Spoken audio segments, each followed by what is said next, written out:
Turns out the NBA product actually is pretty damn good. Pretty damn good when all the teams involved actually care, actually try, actually play, actually want to win. Turns out the NBA can be a pretty damn entertaining product when the teams are actually playing all their best players and all their players are actually out to win. I mean, what a concept, right, Powder? The final weekend of the regular season was a complete joke. It was the worst of what the association has to offer these days, with over 1/3, I said 1/3 of the league sitting out. But I've got to give it to you, Powder. Last night was essentially the opposite of that. That was pretty much the best of what the league has to offer, with two incredibly competitive, entertaining games that came right down to the wire. So, without any further delay, let's get right to it. Let's get right to the action. The overtime action last night in Charlotte, where you had desperate Hornet fan holding their collective breath, hoping to keep the dream alive of seeing their Hornets finally make the playoffs for the first time in a decade.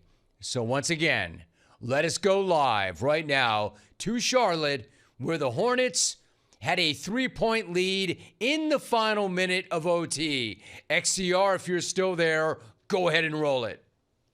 Charlotte's been a great NBA city. It just went dormant for a while. Absolutely. I mean, you can see the fan support here. And look.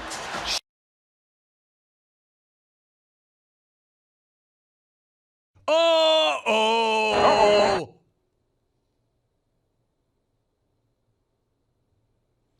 Waiting.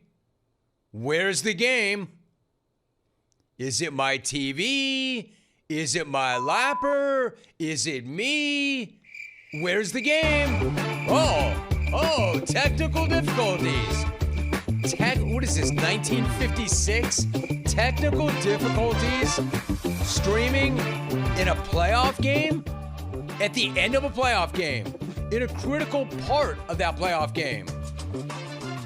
Wow. Overtime, no less. Uh-oh. Well, that won't go on very long, right? Still going on. Still going on. Hey, Powder. The hell is this? Yo, Powder. Is this the play-in tournament or the finale of The Sopranos? Fade to black. Fade to black. Is that my TV? Is that on purpose? Was that the director? Was that the showrunner? Is that my HBO? Is he dead? What happened? What's going on? I mean, are we not flashing back to that? Or for you really old heads, there's a couple of people watching or listening right now that are like 130. I don't want your age. Were you not flashing back? If you old people are sophisticated enough to understand streaming, were you not flashing back to the famous Heidi game? Remember the Heidi game? I bet my boy B. Webb knows that. B. Webb knows all about stuff like that. I know that. We're old enough to remember that. Yo, Prime Video. You might want to figure that out before the next round of games tonight. You might want to iron that out, whatever the hell happened, before you go dark for another 2 minutes with the season on the line. Imagine how badly it would have gone if they actually missed the end of that game. And they damn near did. I mean, that went on for 2 minutes. That was not 2 seconds. That was not a glitch. They went for 2 seconds. 2 full minutes. Now, thankfully, they did get the broadcast back online for the final sequence. And here is how the Hornets ultimately did manage to keep their season alive. James looking. Ball breaks free. Gets it. 7 seconds. Ball the drive. And ball lays it in. There's no timeouts left for Miami. Charlotte up by 1. The drive. Blocked. It's over. Mitchell got negated. The Hornets win it. A wild night in Charlotte. So a huge bucket from LaMelo Ball. And he is lucky that he got that bucket, because had he not, all we would be talking about right now is that bizarre, dirty, nonsense play that he made that knocked Bam Adebayo out of that game back in the second quarter. Well, actually, that is all most people are talking about today. That bizarre, weird, dirty play that knocked Bam out of the game, even though LaMelo did hit the game winner.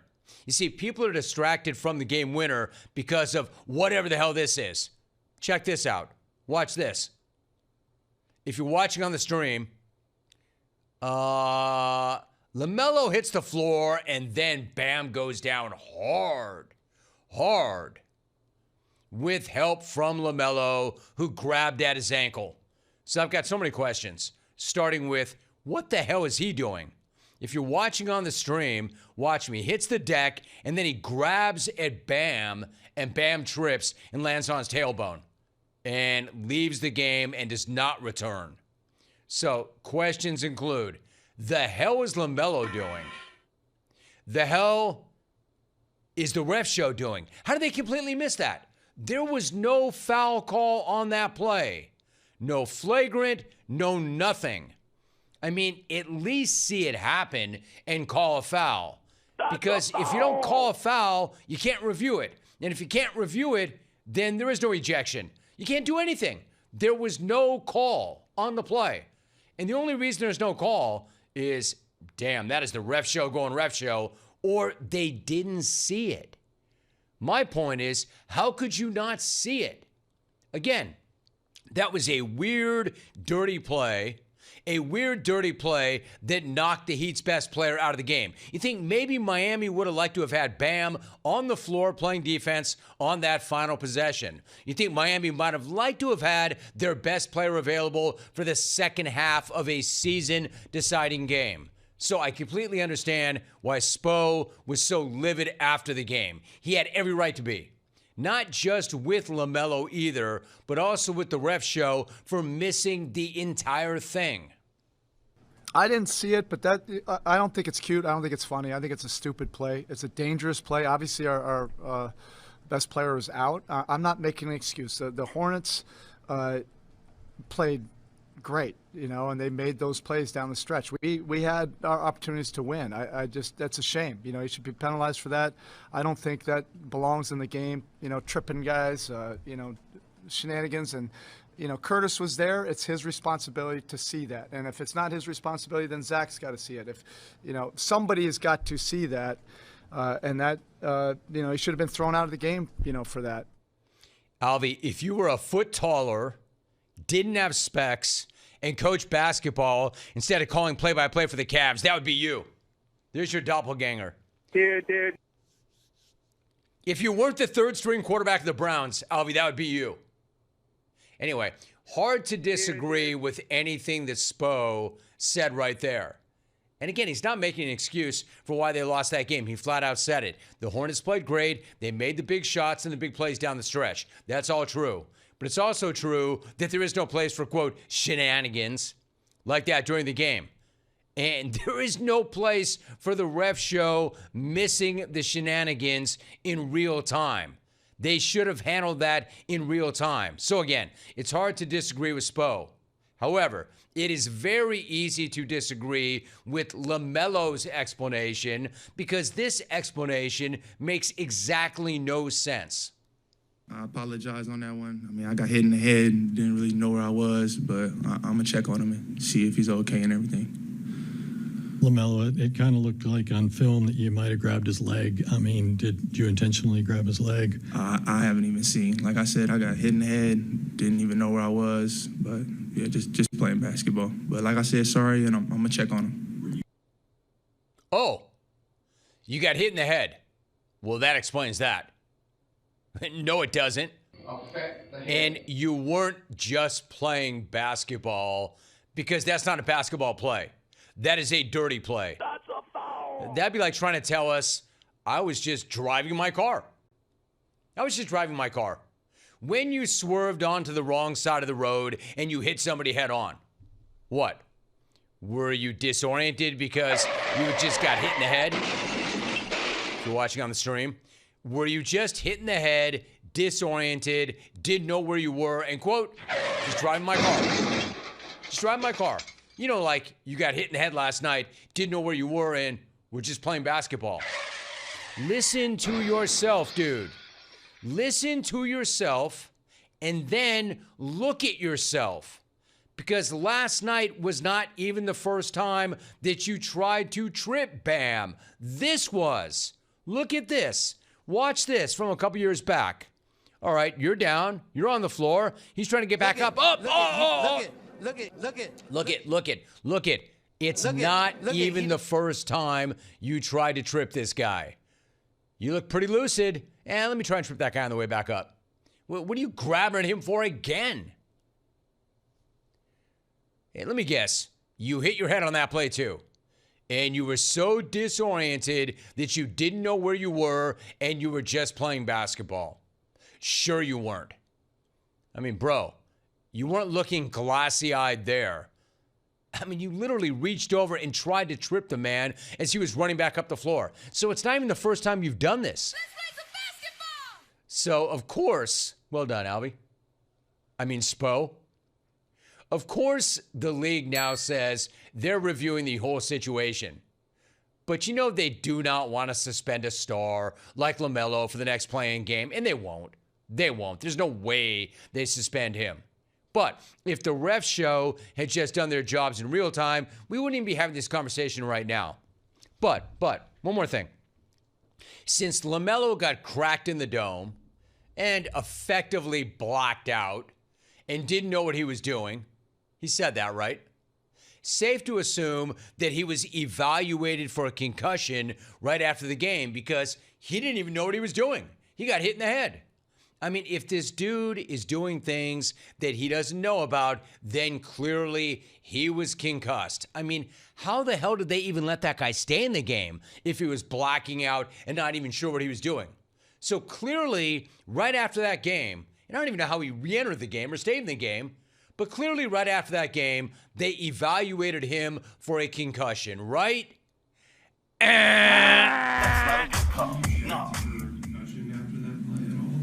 Me for concussion? I mean, I don't think I ever had a concussion. Or I might have. I don't know. I don't even know how them concussions work. Bro. Me? Nah. Me? This guy goes, me? Me? Concussion? Yes, you. You just blamed that dirty shot on Bam that knocked him out of the game on getting hit in the head and not knowing what you were doing. Yes, you. They're asking you about a concussion. Concussion? Psh, I don't even know how they work. Please. Hey, man, bro, ask me. Ask me. You are concussed, but not diagnosed. Or just talking out your ass. You got hit in the head and didn't know that what you were doing as a result. But you don't know how concussions work. He said that. I don't even know how concussions work. You know what the funny thing is? I've never had one. I don't know how they work. Funny thing is, you don't know how they work. I'm no neurologist, but I know how they work. I do. And I know that you did not suffer one. I also know how dirty plays work, and you did commit one. And it's not the first time that you tried it against that dude because we have video evidence. Man, wild stuff. So the league will look into that. They'll probably hit him with a flagrant 1, but they're not going to suspend him. If you Heat fans are sitting around bent, waiting for them to suspend him before the next game, that's not happening. All right, amazingly enough, there was an entirely second game, or a whole second game after that. And the second game had even higher stakes because the Suns-Blazers was a win and you're in. Even though I'm sure that most people who tuned in were shocked to see the Blazers in a position to win and get into the playoffs. You see, Portland might be the most anonymous team in the league that is still contending. But they showed last night why they shouldn't be and why they're actually one of the more entertaining teams. A fun young team worth paying attention to, especially because they have this one stud, a hammer, the hammer.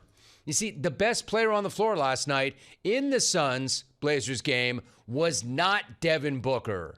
It was not Jalen Green. It was not even Dillon Brooks or Drew Holiday.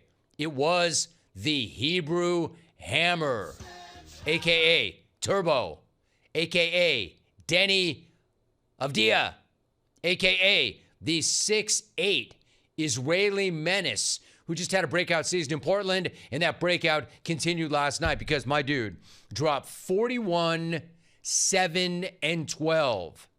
And he just took it to Phoenix over and over and over again. This dude just drove the lane all night long and would not be denied. So, congrats to the men and women of Portland, especially you, Portland woman. You are back in the NBA playoffs for the first time in 5 years. Portland woman, go out and celebrate. Buy yourself a bar of oatmeal soap. And your reward, aside from a bar of oatmeal soap, is organic deodorant. No, your reward is the Spurs. Your reward is Wimby! Wimby! Wimby! Wimby! Wimby! Have fun with that.